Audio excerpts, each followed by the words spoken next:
Assalamualaikum warahmatullahi wabarakatuh. Alhamdulillahi wahda. Wassalatu wassalamu ala man la nabiyya ba'da.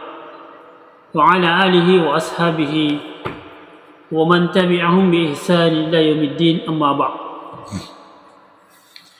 Alhamdulillah, kembali kita bersyukur kepada Allah Subhanahu wa taala atas segala nikmat dan karunia yang telah diberikan kepada kita semua.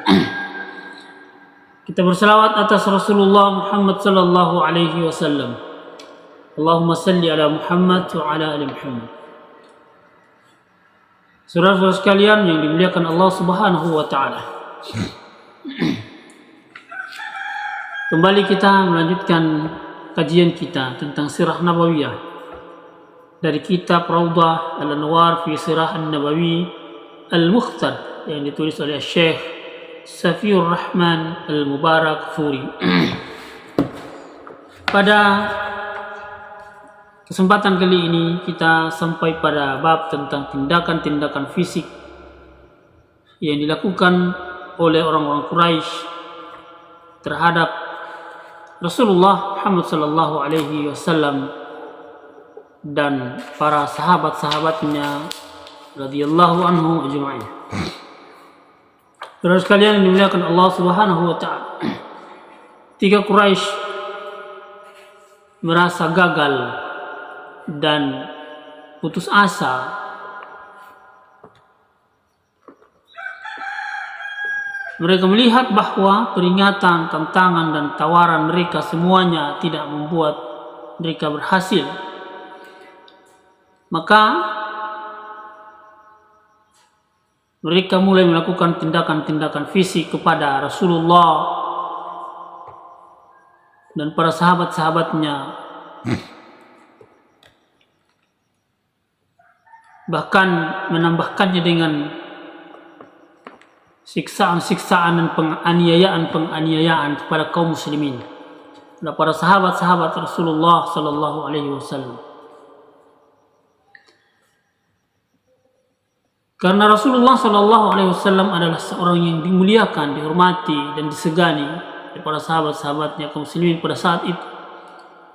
Maka tindakan penganiayaan terhadap beliau alaihi salatu wasallam diserahkan untuk dilakukan, dieksekusi oleh pembesar dan tokoh-tokoh Quraisy. Karena itu kalangan bawah dan orang-orang umum dari mereka, dari orang-orang Quraisy tidak akan berani melakukan hal itu. Maka kita bisa melihat orang-orang yang selalu mengganggu beliau sallallahu alaihi wasallam, tempat kediaman beliau diantaranya adalah Abu Lahab, adalah Al-Hakam bin Abdul As bin Umayyah, adalah Uqbah bin Abi Mu'aid, adalah Adi bin Hamra Al-Thaqafi, ada juga di antara mereka Ibn Al-Asda Al-Khuzali, dan mereka semua itu adalah pembesar-pembesar Quraisy yang menjadi tetangga Rasulullah sallallahu alaihi wasallam. Maka pernah salah seorang di antara mereka melemparkan potongan rahim kambing kepada Rasulullah sallallahu alaihi wasallam, di mana pada saat itu Rasulullah sallallahu alaihi wasallam tengah menunaikan ibadah salat. Pernah pula dimasukkan ke periuk milik Rasulullah sallallahu alaihi wasallam ketika periuk tersebut dalam keadaan disediakan untuk beliau. Dan ketika mereka telah melemparkan potongan rahim kambing kepada Rasulullah sallallahu alaihi wasallam itu, maka Rasulullah sallallahu alaihi wasallam membawanya keluar dengan kayu, lalu berdiri di depan pintu rumah dan berkata, "Ayyuhal Ibnul Abdul Manaf, wahai Bani Abdul Manaf, sesungguhnya kita hidup bertetangga. Ini atau bagaimana kita hidup bertetangga ini?" Kemudian beliau alaihi salatu wasallam membuang benda itu ke jalanan. Adapun Umayyah bin Khalaf apabila melihat Rasulullah sallallahu alaihi wasallam, maka ia selalu mengumpat dan mencela Rasulullah sallallahu alaihi wasallam. Mengumpat yakni memfitnah, mencaci memaki secara terang-terangan dan memelototkan matanya, bahkan memberikan isyarat jelek dengannya. Lalu dia mencelah dan menjelek-jelekkan Rasulullah sallallahu alaihi wasallam. Kita melihat di antaranya juga adalah Umayyah bin Ubay bin Khalaf pernah mengancam Rasulullah sallallahu alaihi wasallam dengan mengatakan, "Wahai Muhammad,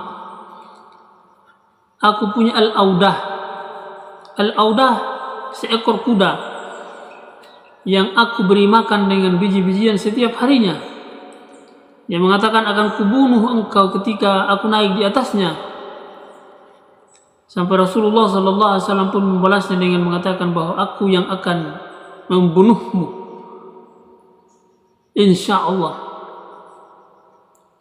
Dan akhirnya Ubay bin Khalaf ini terbunuh di tangan Rasulullah sallallahu alaihi wasallam pada perang Uhud. Kita melihat bahwa pernah juga suatu saat Ubay bin Khalaf datang dengan membawa tulang yang remuk, lalu dihancurkannya dan ditiupkannya ke wajah Rasulullah sallallahu alaihi wasallam. Subhanallah. Di tempat yang lain kita pernah melihat Uqbah bin Abi Mu'aid, diceritakan bahwa ketika Uqbah bin Mu'aid bermajlis dengan Rasulullah sallallahu alaihi wasallam dan mendengarkan pengajaran dari beliau alaihi salatu wassalam, lalu berita ini sampai kepada Ubay bin Khalaf, sedangkan Uqbah pada saat itu adalah teman akrab Ubay bin Khalaf. Maka Ubay mencerca dan menekannya agar supaya Uqbah bin Abi Mu'aid ini mau meludahi wajah Rasulullah sallallahu alaihi wasallam yang mulia, dan ia pun melakukannya. Subhanallah. Dan saudara-saudara sekalian yang dimuliakan Allah Subhanahu wa taala, sebanyak lagi bentuk-bentuk perbuatan dan tindakan-tindakan fisik yang dilakukan oleh mereka kaum Quraisy, para pembesar-pembesar Quraisy pada saat itu kepada Rasulullah sallallahu alaihi wasallam. Di antaranya juga istri Abu Lahab. Kita melihat misalnya dalam sirah Nabawiyah Ummu Jamil Arwah bin Harb. Dia adalah musuh Rasulullah sallallahu alaihi wasallam, dan dakwah Rasulullah sallallahu alaihi wasallam pernah ia membawa dahan yang penuh dengan duri, lalu ia tebarkan di jalan yang sering dilalui oleh Rasulullah sallallahu alaihi wasallam pada malam harinya, sehingga itu melukai Rasulullah sallallahu alaihi wasallam dan para sahabat-sahabatnya radhiyallahu anhum ajma'in, sampai dia mendengarkan turunnya firman Allah Subhanahu wa taala surah Al-Lahab ayat 1. Allah Subhanahu wa taala berfirman, tabbat yada abi lahab wa tab. Allah SWT berfirman, telah celaka kedua tangan Abu Lahab. Setelah dia mendengarkan itu, istri Abu Lahab ini lalu datang kepada Rasulullah sallallahu alaihi wasallam sembari tangannya menggenggam batu, yakni satu genggaman penuh berisi batu.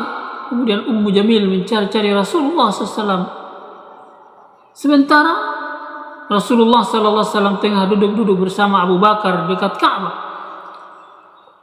Tetapi subhanallah, Allah Subhanahu wa taala menutup penglihatannya, sehingga ia tidak dapat melihat Rasulullah sallallahu alaihi wasallam kecuali Abu Bakar saja. Lalu ia bertanya, Ummu Jamil ini istri Abu Lahab bertanya kepada Abu Bakar, mana temanmu yang bernama Muhammad itu? karena telah sampai kabar kepadaku bahwa dia telah mengejekku dengan syair. Dia menganggap bahwa itu adalah syair, padahal itu adalah firman Allah Subhanahu wa ta'ala. Demi Allah, katanya, seandainya aku menjumpainya, sungguh aku akan pukul mulutnya dengan batu ini. Ketahuilah, demi Allah, aku sendiri juga pandai bersyair, kata Ummu Jamil. Tapi jemaah yang dimuliakan Allah Subhanahu wa ta'ala, ketahuilah bahwa ketika mereka mengatakan bahwa wallahi, demi Allah, maka yang dimaksud adalah bukan Allah Subhanahu wa ta'ala, tapi Tuhan-Tuhan yang mereka sebut, mereka bikin Tuhan-Tuhan yang mereka sembah selain Allah Subhanahu wa ta'ala. Dia mengatakan bahwa demi Tuhan, saya juga bisa membuat syair seperti apa yang dibuat oleh Muhammad sallallahu alaihi wasallam. Lalu kemudian dia mengatakan sebuah syair, mengucapkan beberapa syair, di antaranya dia mengatakan bahwa orang tercela kami tentang urusan kami mengabaikannya dan agamanya kami tak suka. Itu syair yang dilontarkan oleh Ummu Jamil. Lalu kemudian dia pergi karena dia tidak melihat Rasulullah sallallahu alaihi wasallam. Padahal Rasulullah SAW ada bersama dengan Abu Bakar Siddiq radhiyallahu anhu, tapi Allah Subhanahu wa taala menutup penglihatannya kepada Rasulullah sallallahu alaihi wasallam. Ketika dia pergi, Ummu Jamil pergi meninggalkan keduanya, maka bertanyalah Abu Bakar Siddiq, sahabat yang mulia dari Rasulullah sallallahu alaihi wasallam, wahai Rasulullah sallallahu alaihi wasallam, tidakkah engkau mengira bahwa dia melihatmu? Kemudian Rasulullah sallallahu alaihi wasallam menjawab, wahai Abu Bakar, dia tidak melihatku. Allah Subhanahu wa taala telah menutup penglihatannya. Itulah di antara kemuliaan Rasulullah sallallahu alaihi wasallam. Allah Subhanahu wa taala menjaga beliau alaihi assalatu wassalam. Saudara sekalian yang dimuliakan Allah Subhanahu wa taala. Pernah pula Al-Akhnas bin Syariq Al-Thaqafi sering mencaci Rasulullah sallallahu alaihi wasallam, sering memaki Rasulullah sallallahu alaihi wasallam. Juga kita melihat Abu Jahal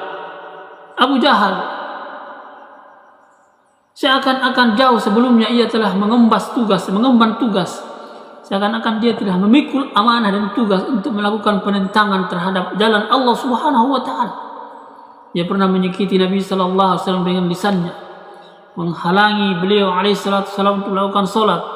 Ia bangga terhadap apa yang telah diperbuatnya, terhadap penganiayaan kepada Rasulullah sallallahu alaihi wasallam, hingga suatu saat ia pernah bertindak keras dan mengancam Rasulullah sallallahu alaihi wasallam. Suatu hari ketika beliau alaihi salatu wasallam telah mendirikan salat, telah mengerjakan salat, maka Rasulullah SAW menhadik, mencekik dan menggoncangnya Abu Jahal ini, sambil mengatakan bahwa aula laka fa aula thumma aula laka fa aula, seperti yang disebutkan di dalam Al-Quran surah Al-Qiyamah ayat 34-35. Celakalah bagimu hai orang-orang kafir, maka celakalah. Thumma aula laka fa aula, kemudian celakalah bagimu, maka celakalah. Dan bersaat itu Abu Jahal menimpali, apakah engkau mengancamku wahai Muhammad? Demi Tuhan, katanya, engkau tidak akan bisa melakukannya, dan juga Tuhanmu sama sekali. Sungguh aku ini orang yang paling mulia di antara orang-orang yang berjalan di atas dua gunung ini, yakni di Arab pada saat itu. Saudara sekalian yang dimuliakan Allah Subhanahu wa taala, maka penyiksaan, penentangan, penyerangan terhadap Rasulullah sallallahu alaihi wasallam secara fisik dilakukan oleh orang-orang Quraisy, bahkan dilakukan oleh orang-orang pembesar Quraisy dalam rangka menghalangi dakwah Rasulullah sallallahu alaihi wasallam. Tetapi semua itu tidak menghalangi Rasulullah sallallahu alaihi wasallam dan para sahabat-sahabatnya untuk mendakwahkan agama Allah Subhanahu wa taala yang mulia ini. Semua itu tidak menjadikan gentar Rasulullah sallallahu alaihi wasallam untuk mendakwahkan agama Allah Subhanahu wa taala. Semua itu tidak menjadi alasan untuk menghentikan dakwah Rasulullah sallallahu alaihi wasallam.